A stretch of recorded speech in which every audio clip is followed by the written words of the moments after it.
आज आपण पुन्हा भारतातल्या ज्या काय इतिहास लेखनाच्या परंपरा आहेत, त्या अनुषंगाने काही बाबींची चर्चा करणार आहोत.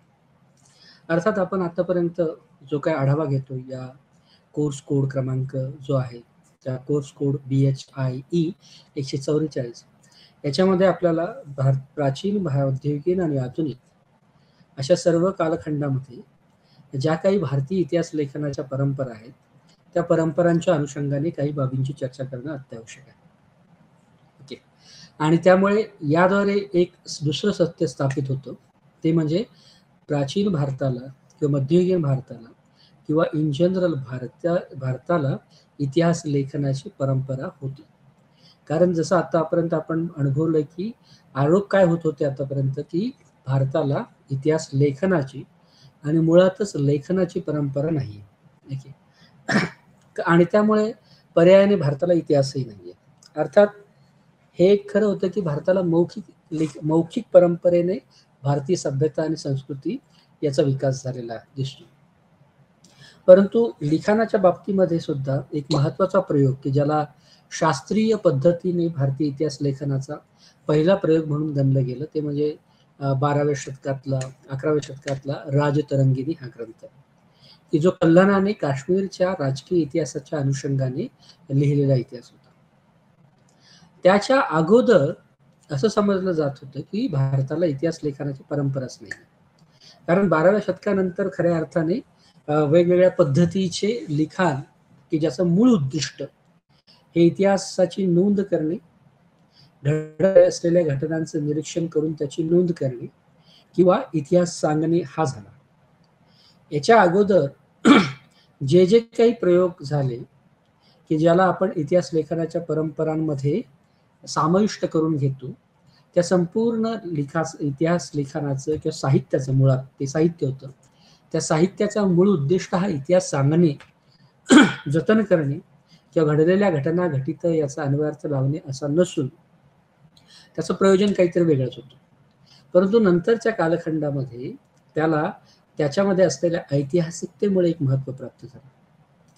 आणि उदाहरणच घ्यायचं तर बौद्ध तत्वज्ञानामध्ये सुद्धा की जैन तत्वज्ञानामध्ये सुद्धा उदाहरण यासाठी की जे म्हटलं गेलं की भारतीय परंपरा या मौखिक परंपरांनी नटलेली सभ्यता आहे.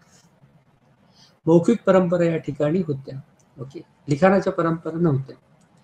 तर त्या मौखिक परंपरेमध्ये सुद्धा जी काही बुद्ध वचनं किंवा बौद्धांची किंवा तथागत भगवान गौतम बुद्धाची जी शिकवण आहे, ती शिकवण नंतरच्या काळामध्ये लिहिण्यात आली. सुरुवातीला ते संपूर्ण ज्ञान मौखिक परंपरेमधूनच रूपांतरित होत आलं आणि नंतर मग त्याच्यावर थेरी गाथा किंवा इतर असं लिहिलं गेलं. तर त्यामुळे हे उदाहरण याच्यासाठी की भारताला मौखिक परंपरा होत्या, लिखित परंपरा नव्हत्या.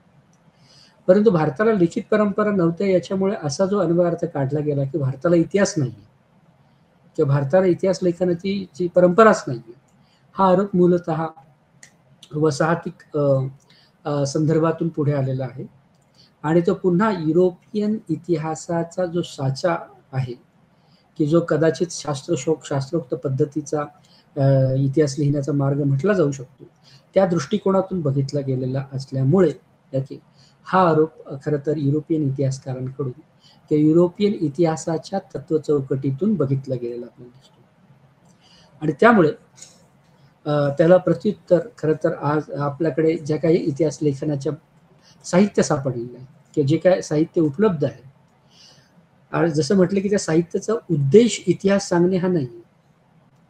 जसं की आपण संगम साहित्य बघितलं, संगम साहित्याचा उद्दिष्ट हा इतिहासाची नोंद करणं असा नसून दरवर्षी भरणाऱ्या एखाद्या अकॅडमिक कॉन्फरन्सेस प्रमाणे साहित्य दरवर्षी जमून आपापलं जे काय क्रिएट केलेलं, निर्माण केलेलं साहित्य आहे त्याची देवाणघेवाण करून वेगवेगळ्या चर्चा विमर्श त्या संगम साहित्याची जी काही वार्षिक परिषद असायची त्यामध्ये घ्यायचं. आणि वार्षिक म्हणण्यापेक्षा ती जवळजवळ मोठी प्रक्रिया होती संगम साहित्याची. जवळजवळ 700-800 वर्षाचा तो संगम चाललेला की ज्याच्यामध्ये चर्चा, वाद संवाद, आपलं साहित्य प्रसारण करणं वगैरे. त्यामुळे वेगवेगळ्या टप्प्यांवर भेटून आपल्या साहित्याची निर्मिती केलेली निर्मितीचं सामायिक करणे, त्याच्यावर चर्चा विमर्श करणे, हा खरं तर त्याचा मुख्य उद्देश होता, ना की कुठला तरी इतिहास सांगणे. परंतु हा जरी एक सीमित उद्दिष्ट असला तरी सुद्धा त्यातून वेगवेगळे पदर इतिहासाचे, कारण जे कवी संगम साहित्यामध्ये ज्यांनी योगदान दिलं ते कवी त्यांचं आयुष्य, त्यांच्या आसपास घडणाऱ्या घटना, त्या काळातली सामाजिक परिस्थिती, सामाजिक रचना, या सगळ्यांचे धागेदोरे किंवा या सगळ्यांचे संदर्भ खरं तर त्यांच्या साहित्यामधून अभिव्यक्त होत असताना आपल्याला दिसतात. ठीक आहे. त्यामुळे मूळ उद्दिष्ट जरी वेगळा असला तरी त्यामध्ये इतिहास विषयक काहीतरी की भारतामध्ये जे ऐतिहासिक साहित्य उपलब्ध आहे, धार्मिक साहित्य असेल, त्याच्या वर्गवाऱ्या वेगळ्या आहेत. धार्मिक आहे, दार्शनिक आहे, साहित्यिक आहे. परंतु मूलतः ते प्राचीन, मध्ययुगीन आणि अशा बऱ्याचशा जुन्या कालखंडामध्ये लिहिलेलं असल्यामुळे त्याला एक ऐतिहासिक मूल्य आहे. आणि त्यातलं ऐतिहासिक मूल्य असल्यामुळेच त्याच्या संदर्भात त्या सगळ्या लिखाणामध्ये ऐतिहासिक जाणीव प्रतिबिंबित होते. असा खरा तर तो राष्ट्रवादी इतिहासकारांनी युरोपियन इतिहासकारांना केलेलं प्रत्युत्तर म्हणून आपण या सगळ्या घटनांकडे आणि या सगळ्या साहित्याकडे बघतो. त्यामुळे मागच्या काही व्याख्यानांपासून आपण मूलतः जे वेगवेगळ्या कालखंडामध्ये उपस्थित असलेले आता उपलब्ध झालेलं जे काही साहित्य आहे त्याच्यामध्ये नेमक्या कोणत्या पद्धतीच्या इतिहास विषयक जाणीवा, माहिती, तथ्य, घटना याचा उल्लेख येतो, त्याचा धांडोळा घेण्याचं किंवा त्याचा ते शोधण्याचं काम आपण करत आहोत. आणि त्यामुळे भारतीय इतिहास लेखन हे खरं तर या संपूर्ण प्रदीर्घ अशा परंपरेने समृद्ध झालेलं आहे. मर्यादा काय आहे? तर मर्यादा शास्त्रोक्त पद्धतीची मर्यादा आहे. परंतु इतिहास विषयक जाणीवच नव्हती हा आरोप तद्दन गैरलागू ठरतो, की जर आपण या सगळे जे काही ऐतिहासिक साहित्य आहे त्याच्या नोंदी बघितल्या, त्याचा आशय बघितला, त्याच्यामधली वेगवेगळे रूपक आणि साहित्यिक बाबी सोडल्या तरी एक वेगळ्या पद्धतीच्या ऐतिहासिक घटितांना हे सगळं साहित्य अधोरेखित करत असलेलं आपल्याला दिसून येतं. त्यामुळे प्राचीन भारताच्या इतिहास लेखनाच्या परंपरा अभ्यासत असताना आपल्याला वैदिक साहित्य, जैन साहित्य, बौद्ध साहित्य, हे दक्षिण भारताचा इतिहास बघत असताना संगम साहित्य, प्रामुख्याने आपण ज्या साहित्य प्रकारावर मुख्य भर देणार आहोत ते म्हणजे तेलुगू साहित्य. त्यामुळे या सगळ्या वर्गवारीमध्ये हे साहित्य निर्मितीचं उद्दिष्ट वेगळं असलं तरी या सगळ्या साहित्यातून तत्कालीन समाज व्यवस्थेबद्दलची, तत्कालीन ऐतिहासिक घडामोडी घटनांबद्दलची माहिती आपल्याला याच्यातून होते. त्यामुळे हे सगळं ऐतिहासिक साहित्य हे खरं तर इतिहास लेखन म्हणूनच गृहीत धरलं गेलेलं आहे, की ते धरलं जाऊ शकतं. ओके. त्यामुळे हे खरं तर 12व्या शतकाच्या अगोदरच आहे. 12व्या शतकात पहिला शिस्तशीर असा जो प्रयोग झाला भारतीय इतिहास लेखनाला घेऊन तो म्हणजे राजतरंगिणी हा जो ग्रंथ होता तो कल्हण याने लिहिलेला, की जो खरं तर काश्मीरच्या इतिहासावर प्रकाशझोत टाकतो आणि त्याही प्रामुख्याने राजकीय इतिहासावर. त्यामुळे राजकीय इतिहासावर प्रकाशझोत टाकणारा राजतरंगिणी काश्मीरचा बौद्ध, वैदिक आणि या इतर सगळ्या धर्माचं जे काही भूप्रदेश होता तो प्रामुख्याने उत्तर मध्य भारत असा राहिलेला आहे. त्यामुळे उत्तर मध्य भारताच्या संदर्भात वेगवेगळ्या साहित्याचे आपण आढावा घेतला आणि दक्षिण भारताचा इतिहासाला अनुलक्षून किंवा दक्षिण भारताचा इतिहास ज्यामध्ये वृद्धिंगत होतो किंवा दक्षिण भारताच्या इतिहासासंदर्भातले महत्त्वाचे घटक ज्या साहित्यामध्ये उपलब्ध आहेत ते म्हणजे एक म्हणजे संगम साहित्य, दुसरं म्हणजे तेलुगू साहित्य.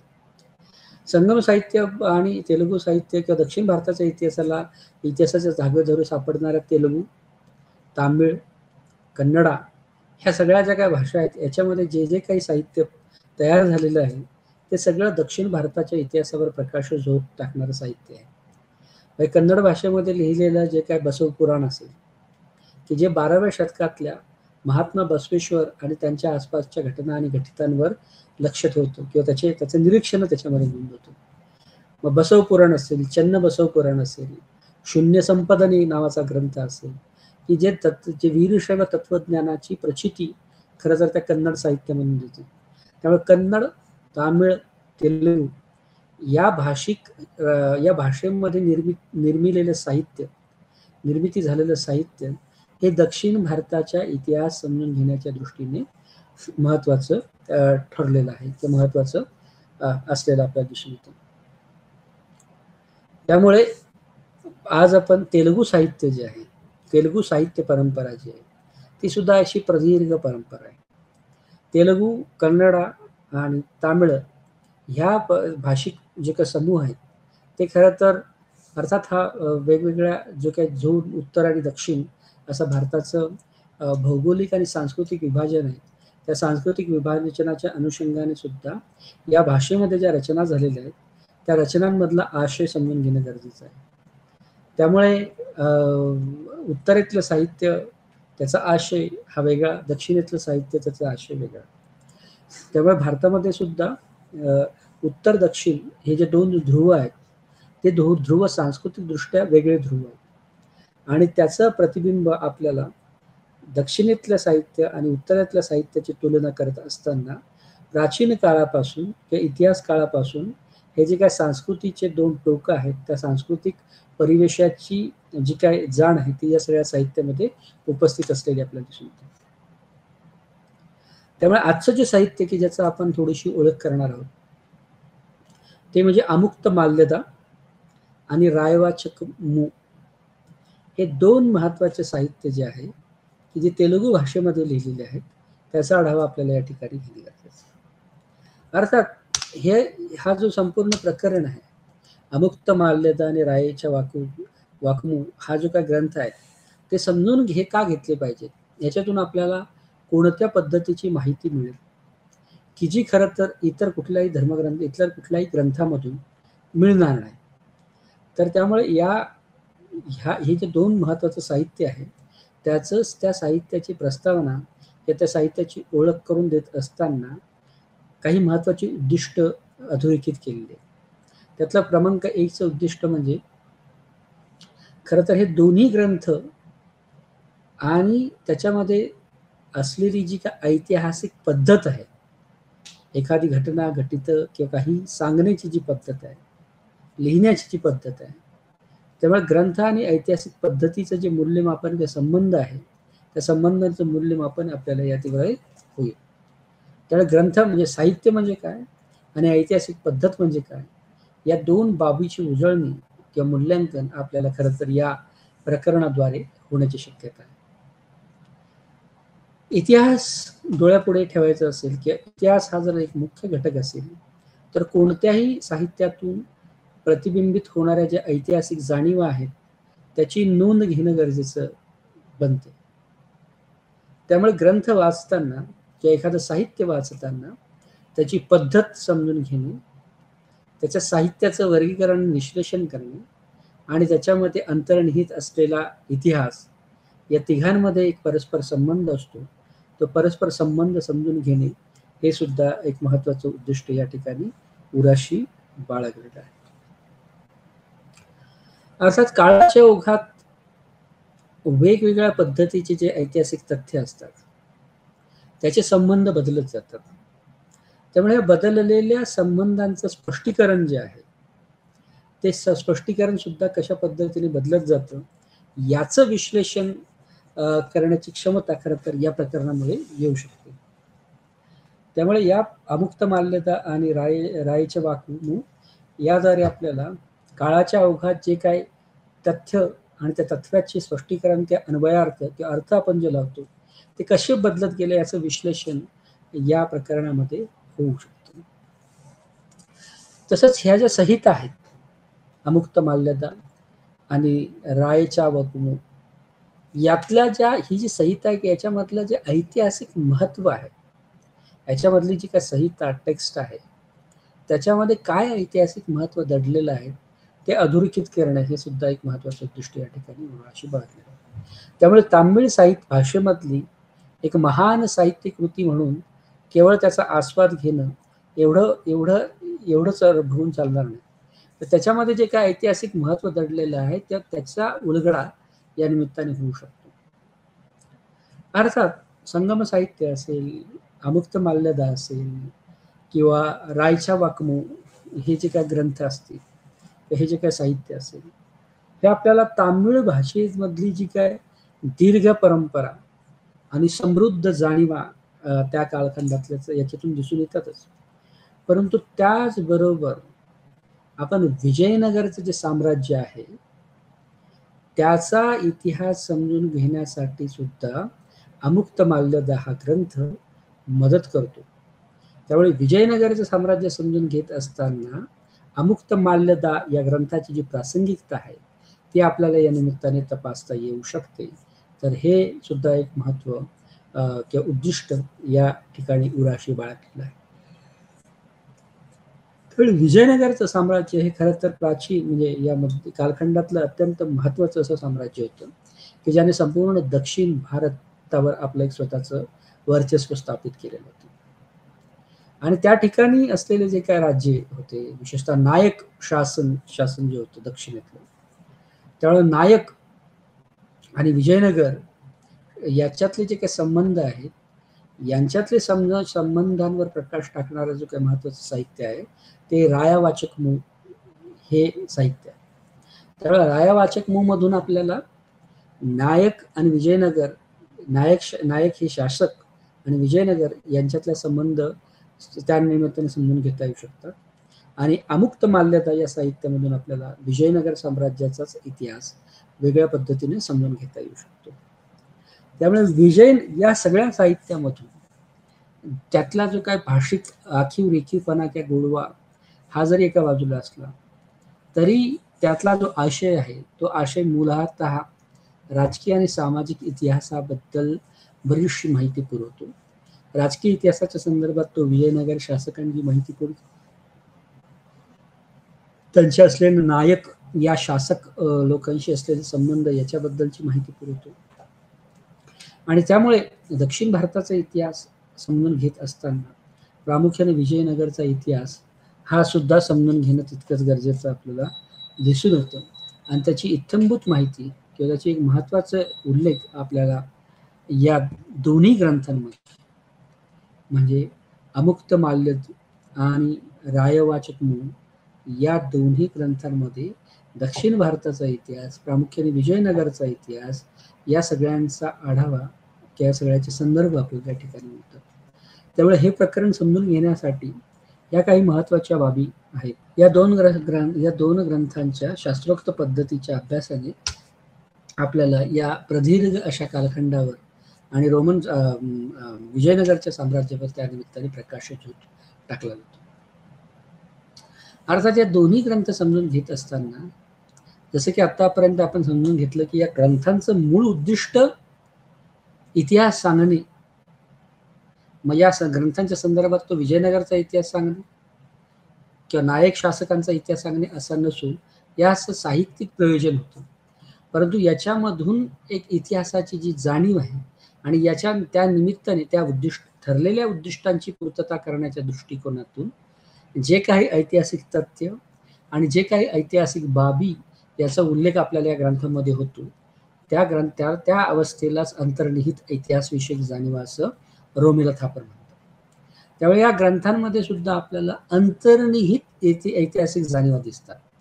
मूळ उद्दिष्ट इतिहास सांगणे नसला तरी इतिहास विषयाची दृष्टी त्या लेखकांमध्ये असल्यामुळे त्यांनी अशा पद्धतीने नोंदी ठेवल्या किंवा अशा पद्धतीने त्यामुळे होतो.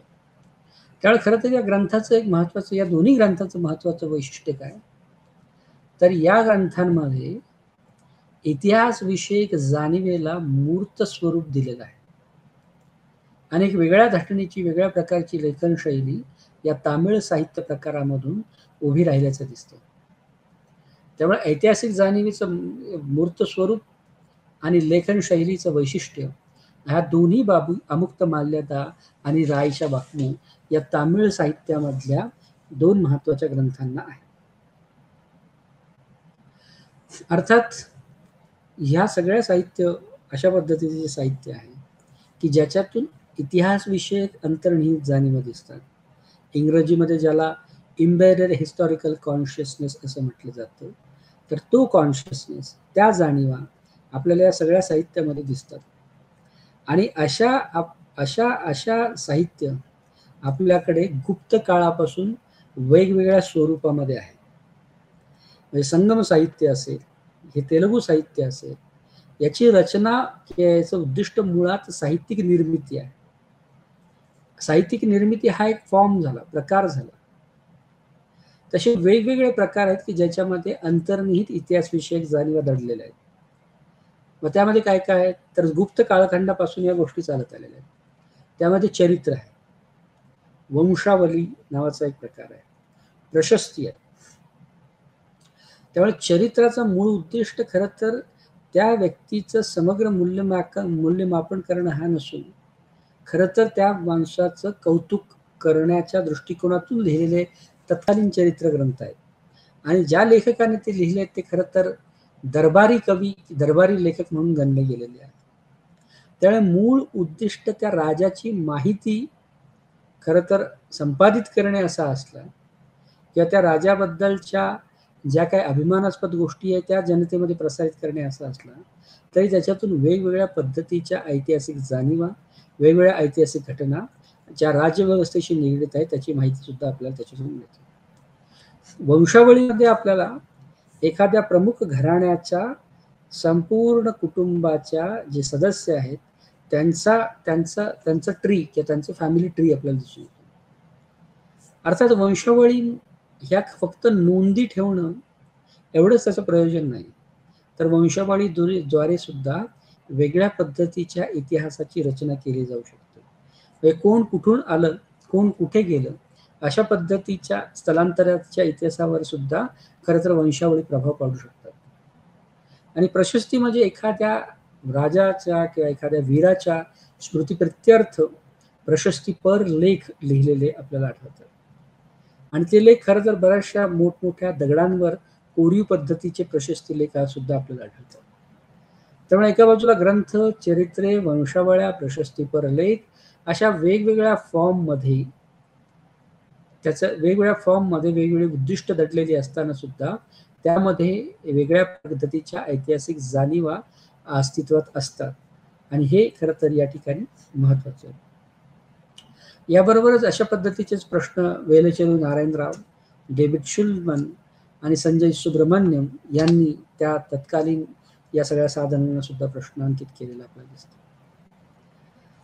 या सगळ्या ग्रंथांद्वारे वेगळ्या पद्धतीचे जे काही फॅक्च्युअल इन्फॉर्मेशन, तथ्यात्मक माहिती आहे त्याचं विश्लेषण, विवेचन करणे आणि त्याबद्दलची बदल असले गेलेली पद्धती याची ओळख सुद्धा याद्वारे, या इतिहास लेखनाद्वारे, या इतिहास साहित्याद्वारे आपल्याला होते. त्यामुळे ऐतिहासिक व्यवहार जो घडतो त्याचं स्वरूप चरित्र, वंशावळी, प्रशस्ती किंवा काहीही असलं तरी त्या व्यवहारामध्ये प्रत्येक गोष्टीला स्वतःचा एक अर्थ असतो किंवा एक अन्वयार्थ सुद्धा असतो. त्यामुळे कुठलीही इतिहास विषयक साहित्य हे निरुपयोगी, निरुपद्रवी असू शकत नाही, राहत नाही. आणि त्यामुळे महत्वाचे जे काय इतिहासकार आहेत की ज्यांनी इतिहासाचं सिद्धांतन केलेलं आहे त्यांच्या दृष्टीने सर्व प्रकारचं ज्ञान हे सामाजिक उत्पादन असतं आणि त्यामुळे ते ज्ञान सामाजिक दृष्ट्या सापेक्ष पद्धतीचं असतं, असं E.H. कार या महत्वाच्या इतिहासकाराचं या बद्दलचं वाक्य आहे. अर्थात याबद्दल वेगवेगळ्या पद्धतीचे सुद्धा ऐतिहासिक लिखाण पद्धतीमध्ये किंवा फॉर्ममध्ये असतात, जसं की प्रशस्ती, वंशावळी, याबरोबरच इतिवृत्तांत असतात. हे इतिवृत्त असतात. घडून गेलेल्या भूतकाळामधली जी तथ्य आहेत त्याची नोंद किंवा त्याचा सारांश हा इतिवृत्तांमध्ये, मग त्या एखाद्या बैठका असतील, मिटिंग असतील, कुठल्या तरी एखाद्या महत्वाच्या कार्यक्रमाच्या किंवा परिषदांच्या नोंदी असतील, ते खरं तर त्या घडलेल्या परिषदांच्या इतिवृत्तांमध्ये प्रकाशित होणारी बाब आहे. परंतु ही इतिवृत्त सुद्धा भूतकाळाबद्दलची वेगळी तथ्य उपलब्ध करून देत असतात, त्यामुळे त्याला एक वेगळं ऐतिहासिक महत्व आहे.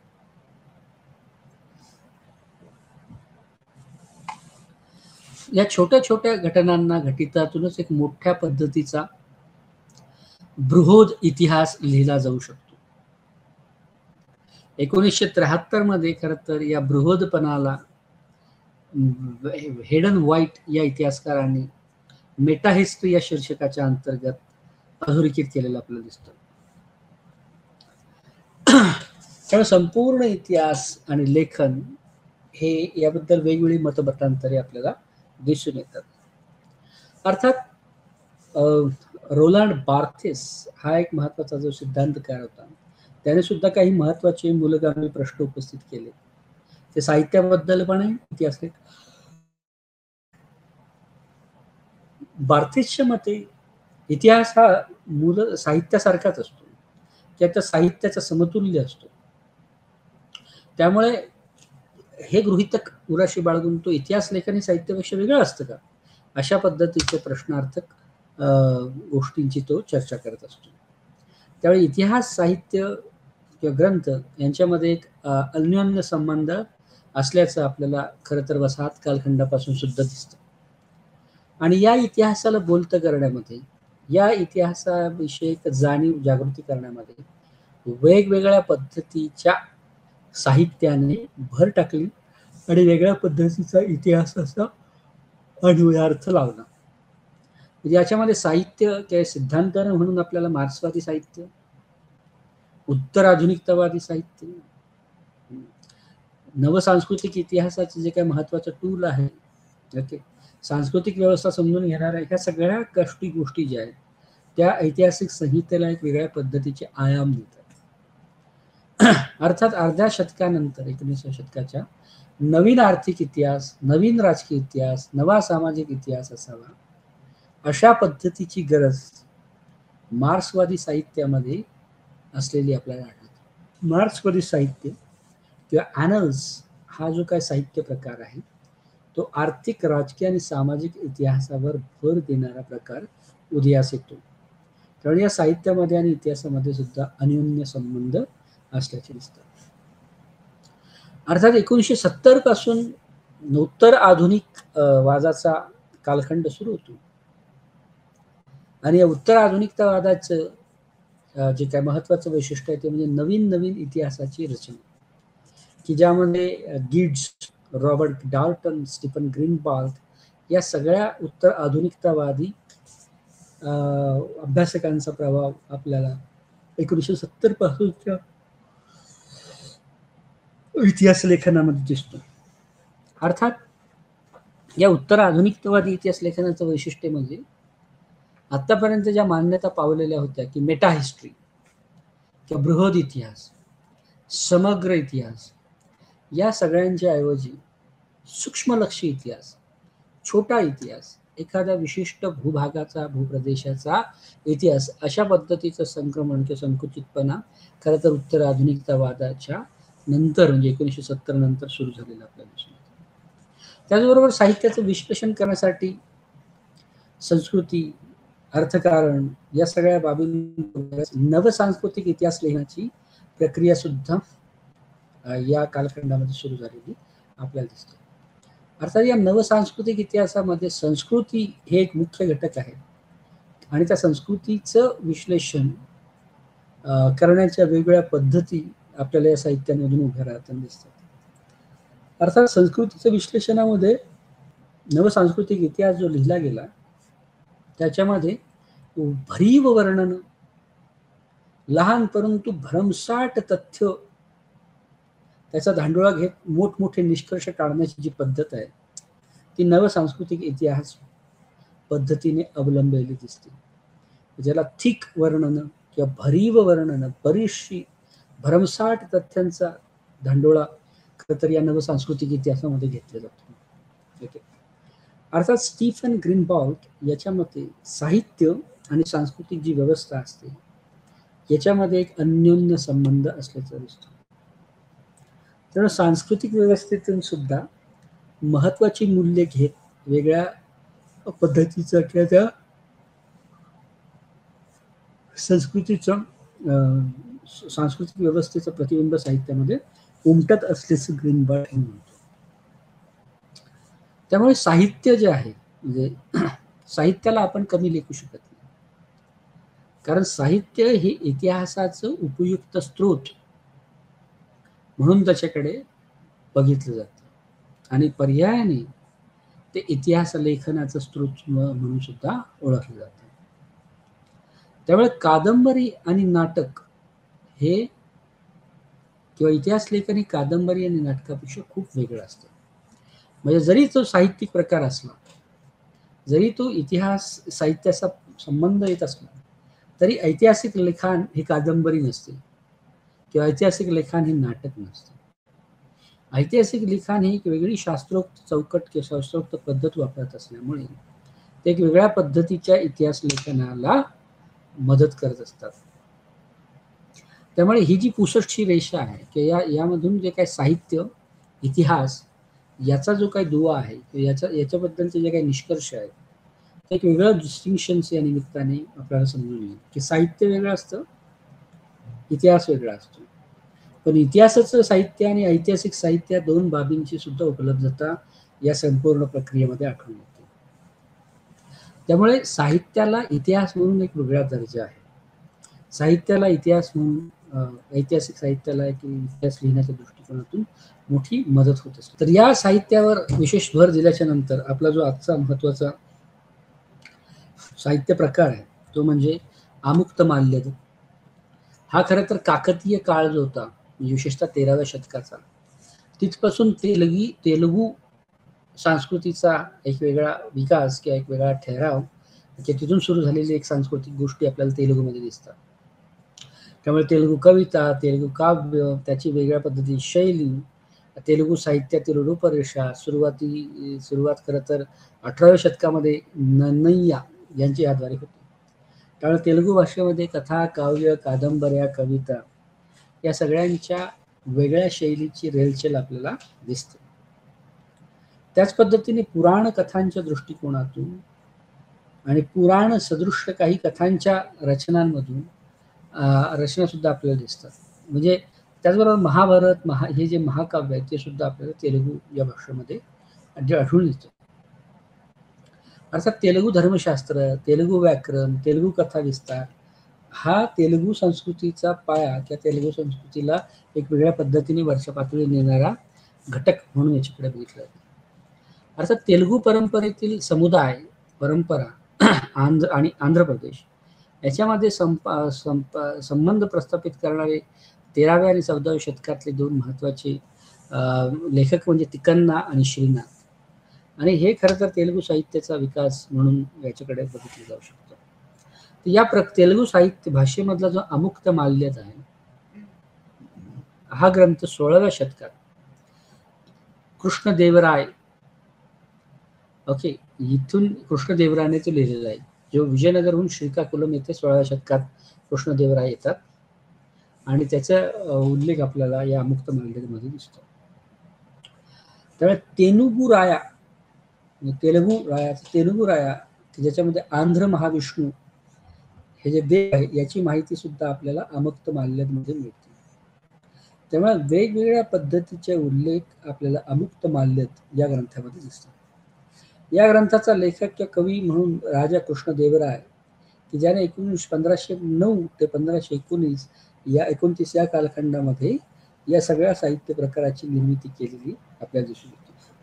त्याच पद्धतीने तेलुगूमध्ये जवळजवळ 8 महत्वाचे कवी होऊन गेलेले आपल्याला दिसतात, ज्यामध्ये अल्लासानी पेदन्ना, नंदी थिम्मन्ना, रामभद्रकवी, धुर्जती, मल्लान्ना पिंगली, सुरण्णा, रामराजा भूषण आणि तेनाली रामकृष्ण या दिग्गज कवींचे अस्तित्व आपल्याला तेलुगू साहित्यामध्ये, प्राचीन तेलुगू साहित्यामध्ये दिसून येतं. त्याच पद्धतीने पेरिवायालवारची जी मुलगी होती अंदल, तिच्या वेगवेगळ्या कथा तेलुगूमध्ये दिसून येतात आणि याची माहिती सुद्धा अमुक्त माल्यद या ग्रंथामध्ये दिसते. त्यामुळे मंदलला देवाचे स्वप्न पडलेलं आहे की जे 1519च्या कालखंडामध्ये, तर त्या अंदलच्या साहित्य निर्मितीची किंवा अंदलचे साहित्य सुद्धा हे अमुक्त माल्यद यामध्ये याची सगळ्याची माहिती मिळते. त्यामुळे अमुक्त माल्यद या कालखंडाचा इतिहास रचण्याच्या दृष्टिकोनातून महत्वाचा ग्रंथ म्हणून त्याच्याकडे बघितलं जातं. त्याच पद्धतीने अमुक्त माल्यद या ग्रंथामध्ये वेगवेगळ्या दार्शनिक पद्धतीचा उल्लेख आपल्याला आढळतात आणि त्या दार्शनिकमध्ये प्रामुख्याने वैष्णव तत्वज्ञान जे आहे त्या वैष्णव तत्वज्ञानाची ओळख आपल्याला अमुक्तमाल्यद या ग्रंथाद्वारे होते.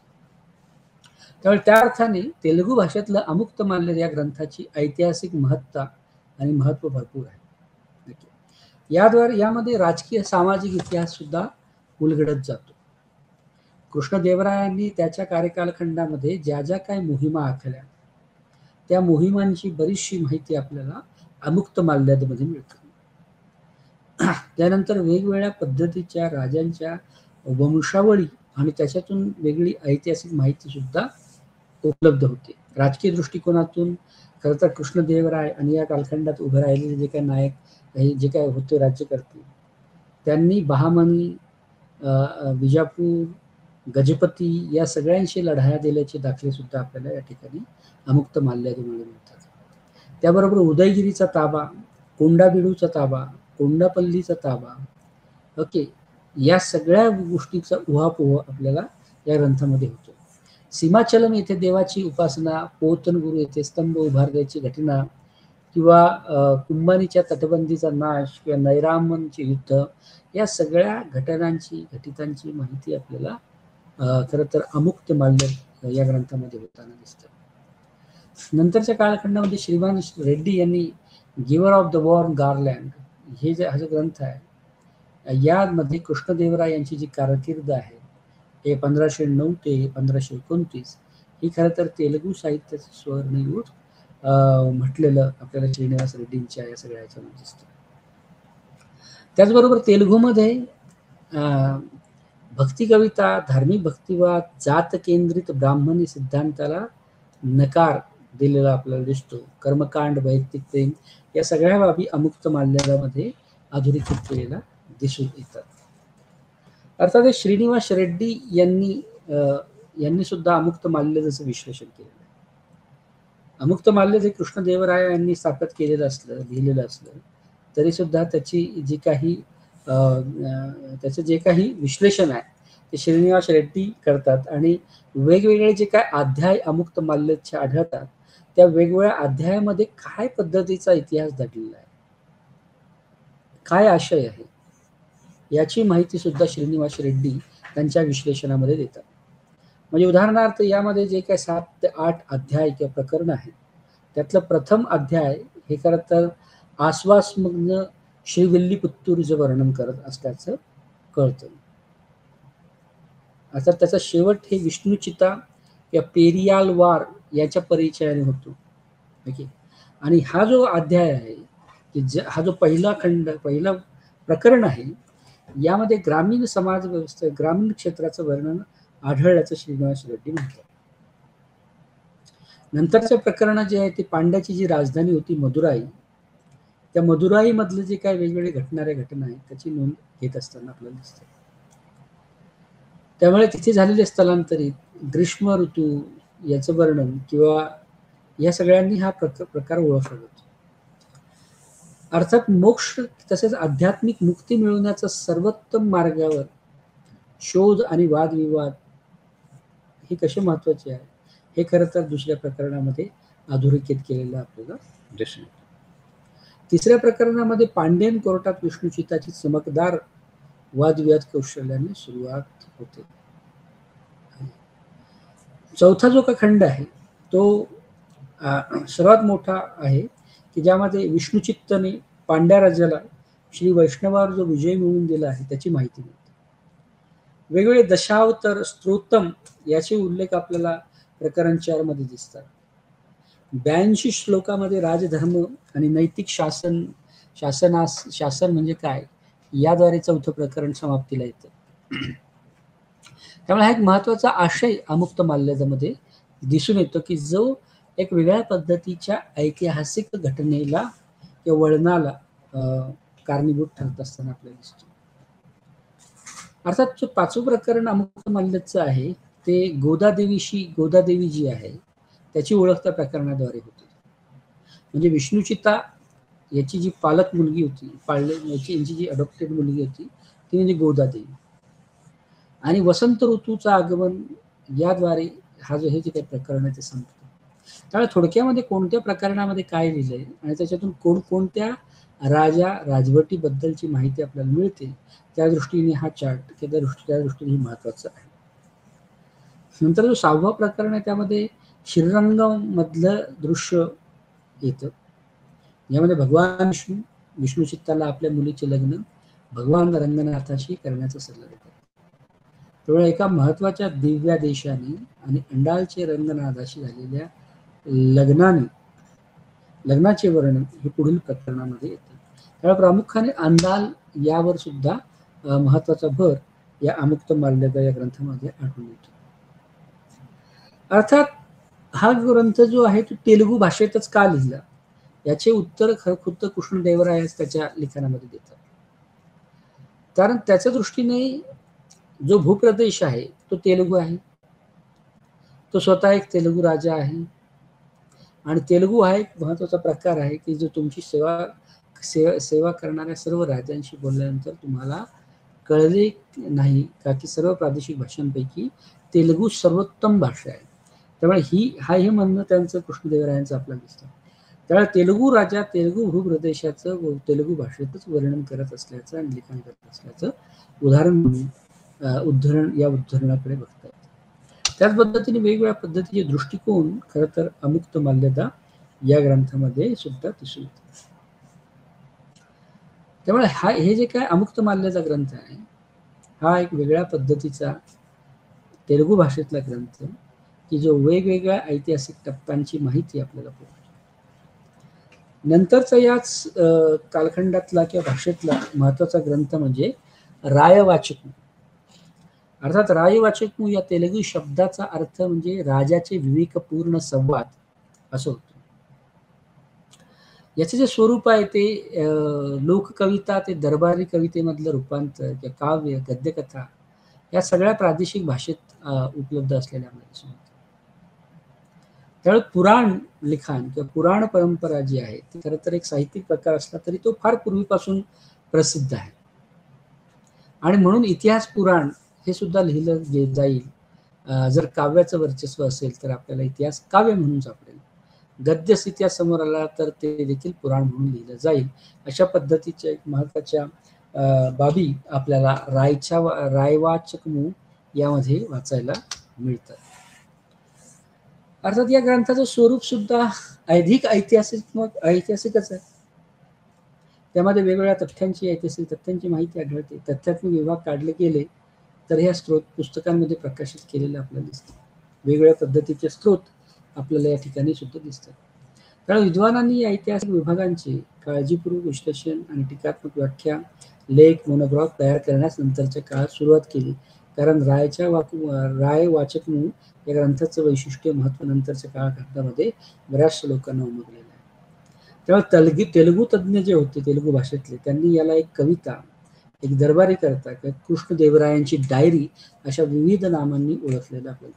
त्यामुळे प्रामुख्याने रायवाचकमू हा ग्रंथ हे विजयनगरचं साम्राज्य आणि नायक शासक यांच्या संबंधांवर प्रकाशझोत टाकणारा ग्रंथ म्हणून ओळखला जातो.